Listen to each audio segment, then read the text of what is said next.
We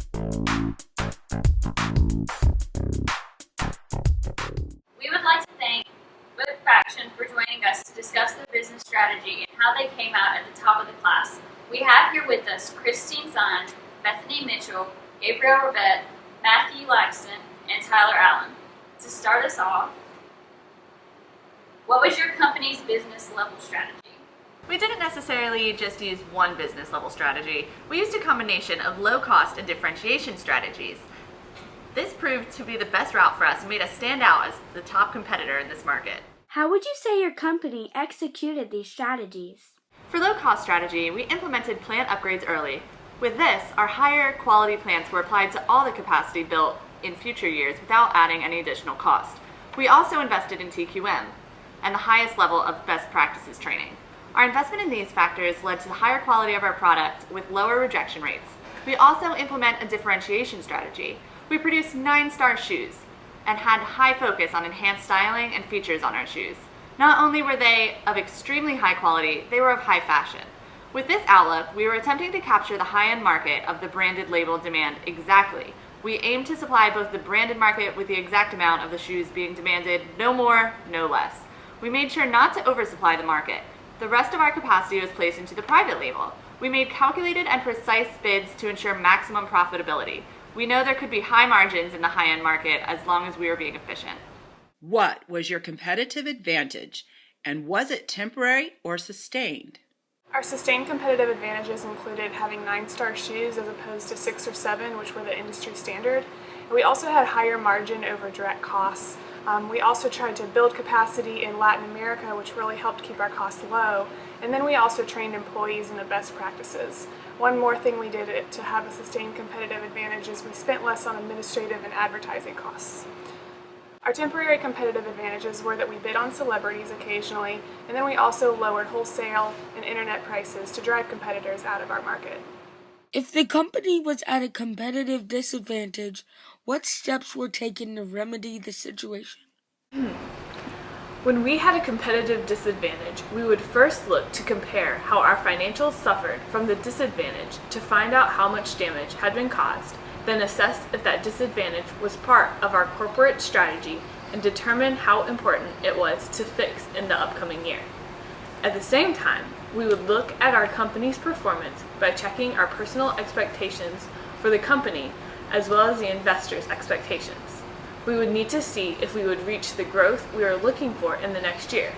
We would also need to consider the results of acting on our disadvantage, and if it was a result of our business strategy, then it may not be something that we could fix. If it was something that could be resolved, we would need to see if it passed the cost-benefit analysis to determine our next step. In summary, we would need to see how or if the disadvantage hurt our company's performance and if it was something that would be worth the money it would take to resolve the issue. Who were the company's most direct competitors and why? Technically, we had no direct competitors. We focus on aligning our company with that of the blue ocean approach, which makes competitors somewhat irrelevant due to targeting uncharted market space. We were able to provide high-quality shoes at a premium price while maintaining relatively low manufacturing costs as compared to the rest of the industry. Bouncers and Game On Athletics became our closest competitors due solely on market share and performance measures. In the last 2 years, teams Eastern Laces and Dazzling Daffodils tried to match our quality and compete with us in the high-end market, but were unable to make the same margins as we were. This enabled us to lower our sales price and ultimately force them out of the market. What lessons did you learn from running Foot Faction?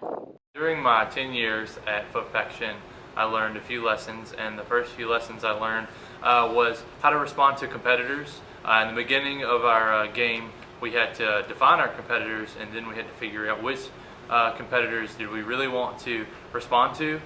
Did we want to make big changes, or did we want to make small changes to their strategies that we were interacting with? Some of the problems we ran into were learning how to cut costs without changing our business level strategies and without really changing the quality of our product, because we did produce a high quality shoe. We didn't want to cut costs and ruin the product so that we would have less demand.